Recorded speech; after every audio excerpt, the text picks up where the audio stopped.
So after graduating from CU Boulder, I came down to Denver and was a commercial real estate broker. Don't hold that against me. And in my lifetime of being here over 25 years, I've seen Denver go from a fourth-tier investment city to a third-tier investment city to a second. And I would submit now that we're a top-tier investment city around the country. What are your thoughts on that? Yeah, I absolutely agree. When I started in the business, the average sales price in Denver was about $252,000, and Brian gave you the number today, right? I think what's happening is, believe it or not, we're still affordable for some people. People coming out of California, people coming out of different parts of New York, the East, Chicago. But what we have to offer is different. It's more diverse. It's more well-rounded. When you look at the big five that are driving the economy, and then you add marijuana into that, you look at healthcare, you look at space and aerospace, you look at all of those things, we're different than we were 20 years ago. 20 years ago, if we had a teeter, we'd crash. We're a lot more stable. So to me, I see that kind of building and continuing to build because of the net migration coming in of really good qualified people. So I'm a big believer that with, great challenges come great opportunities. What are you seeing in the market right now in terms of if someone wanted to do investments in residential real estate, where would you encourage them to look?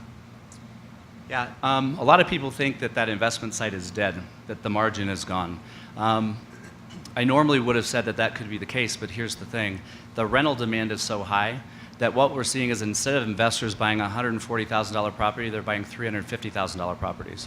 $400,000 properties, and they can still find a way because interest rates are so low that mortgage payment, they're still cash flowing. I had a property that I finally sold 2 years ago, and I made a huge mistake. When I bought my first house, I did an interest-only loan because that's all I could qualify for at 6.5%, right? I bought it in a new build community, and I thought, well, this will be great. Every phase goes up, I'll make money, I'll refi, it'll be great. Bam, the builder went bankrupt and pulled out of the development. The houses that were $300, $350 at that time, they sold to the bank for $250. I couldn't refi. I woke up one day and got a letter from my mortgage company. It's time for your arm to adjust. I about died. My rate was tied to prime. Prime did what? My payment went from $1,600 a month to $950. I quickly got out of that and made that a rental property, and I cash flowed $1,000 to $2,000 a month. We still have people doing that in the $350 range because rates are so low. So it's still possible. So if somebody wanted to become a residential real estate broker, what would be your recommendation? Because the business is so easy. So tell us. Yeah, we're seeing a lot of people get into the business. I know it's kind of a joke and it's not nice, but it's true. In the last market, when the market shifted, we had a lot of people get out of the market and they went and they put on their Home Depot apron and they got out of real estate.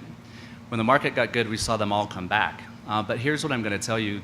I was telling these guys in the roundtable before, I've been in this business now for 18 years and I have never seen a tougher market in my life.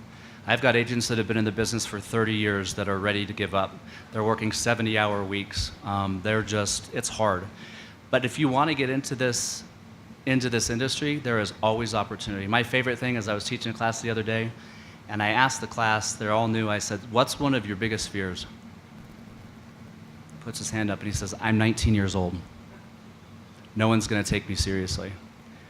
And I said, you know what? We had a kid named Daniel G. Daniel was 18, he finished high school, he was going to school at ACC, and he had another business on the side.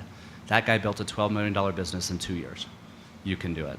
So I would say if you want to do it, you need to be in a space, in a place that's going to support you, that's going to give you the tools, that's going to teach you how to do the business, because nobody really teaches you how to do that but us.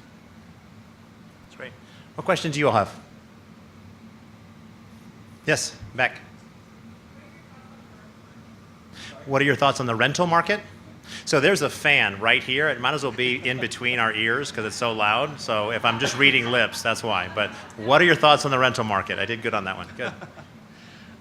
The rental market is still really strong. Obviously, you see there's more cranes in the air than we've ever seen. The question is going to be, what are they going to do with them? Are they betting that they can build apartments with those and then turn around and flip them to condos when the construction defect law changes? Yeah, maybe, but here's the thing. They're building a small, high-rise platform, right? And every time you go up in the vertical space, the value goes up. So are they really going to be able to sell a 1,000 square foot, 2-bed, 1-bath condo to you for $450 and for you to really be able to order or to handle a $450 HOA? I don't know. The rental market, though, is strong because people, number one, can't buy houses because they can't get into something, so they'll rent for a year. And we are now the second highest rental market in the United States behind San Francisco. And that's all changed in the last 5 years. There's a question over here behind the counter. Yes.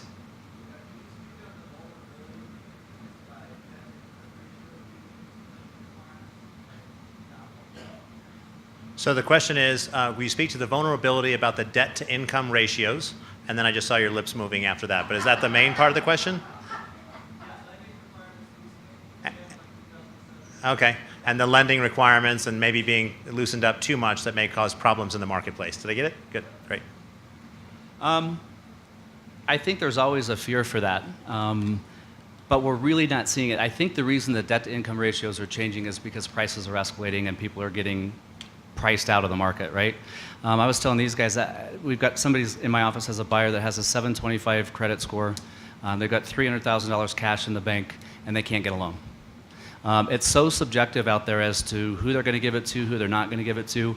And I think because of the oversight, I think they're so cautious and cognizant about what they're doing. Now, we're hearing things that stated income might come back, because you've got 1099 employees that can't state their income, but the rate's going to be 1.5 points higher. I mean, they're doing smart things to protect themselves to make sure that that doesn't happen again. So I don't know. I'm not a lender, but from what I see, I think they're being pretty smart about it, and the lenders are still pretty cautious. So if you don't mind, before we go to the next question, we're going to have some group participation. And if you don't feel comfortable, then you don't have to. But how many in here own a home? Okay, wow. You're not representative of a lot. How many people rent? How many people are trying to buy a home right now? Okay, they're signing listing agreements in the back, and you guys can... It all goes to the Opportunity Coalition. Don't worry, it's a group family effort. Great, just kidding. We don't do that here at the Opportunity Coalition. We don't condone it either. Okay, what other questions do we have? Yes?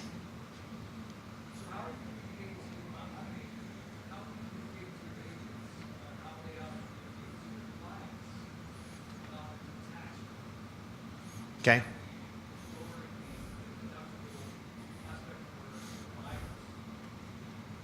Okay. So first, for those that don't know Jason, does he look familiar to you at all? So I was sitting in my place the other night, and there's a TV ad come on for Grease Monkey, and who's on there but this guy? And he does ads for Grease Monkey, which I just love. So, but it's cool. I really like that. Yeah, I should have gone to Grease Monkey. You got it down. But the question is, as an agent, how do you communicate properly with regards to the new tax reform and how it may impact clients? You know, when it comes to that, we really refer them to their CPA. There are some things that we can tell them, obviously, and some of those things that they can do to insulate themselves and how that's going to work. But when you look at even with the new tax reform and how things are set, and you look at that compared to what it would look like if you rented and didn't own, the benefits still are far better for that to happen. And I actually think lowering that for certain people is going to affect a certain demographic. It's going to affect a certain price range and a certain net worth individual. So in the long, and guys, let's think about this. A lot of people, when you tell them the tax benefit of buying a house, it kind of goes over their head anyway. They still don't get it. So I think that kind of washes out in the end, and I think they have to have a conversation with their CPA or financial advisor. Let's take a couple more. Yes.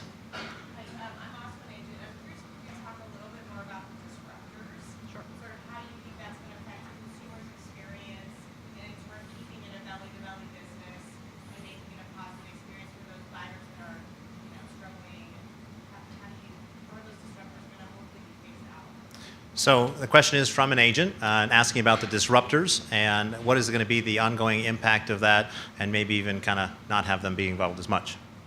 So here's where I might make you feel uncomfortable up front. Until we as real estate agents get our head in the right place about who we give our data to, we're going to have this problem. We're the only industry in the world that continues to give our intellectual data to everybody for free. We put it in the MLS gives it to Zillow, they give it to everybody else. Zillow sells my lead from my listing to you, and they make a profit off of it, right? So until we get control of the data, and you're gonna see Keller Williams get real aggressive on this going forward. because we understand that until we own the data, the disruptors have everything they need for free to run a platform. They don't even have to buy the information to build a business. All they have to do is build the system, the app, or whatever. They'll come take your data and my data, and they're in business. That's stupid.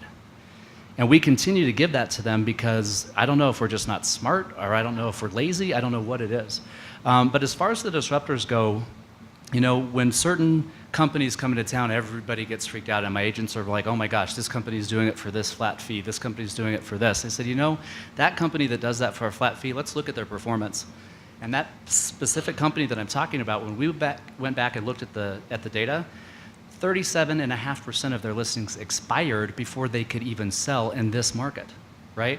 So a lot of those disruptors are coming in and they've got these ideas and these platforms, but either their agents aren't skilled, or here's the thing, anytime that you're going to move away from full service to something else, you have to rely on volume and you have to rely on enough business to be able to make a profit. And I don't know if they can get enough, right? There's a new company in the industry that's coming in that is saying we're just like Keller Williams, and they've got everybody just a mess. And I went and I looked at the numbers and I said, guys, they have 6,000 agents in the United States, right? So I think a lot of it is, the hard part is the consumer doesn't know what we know, right? And so the consumer gets, I don't want to say tricked, but they get lured into looking at this because it sounds good and it looks good and I can save money. If you actually look on the exit side of that and you look at what those consumers say about the experience, they wish they never would have done it in a lot of cases. So how do we combat about that? We have to build bigger databases. We have to communicate with the databases, and we have to be in relationship with our people. That business they will never get. So let them fight for it, right? 80% of us do 20%, or 20% of us do 80% of the business anyway. Let them fight over the 80% they can have it. Great. Other questions? Anything? Let's give Tony a round of applause.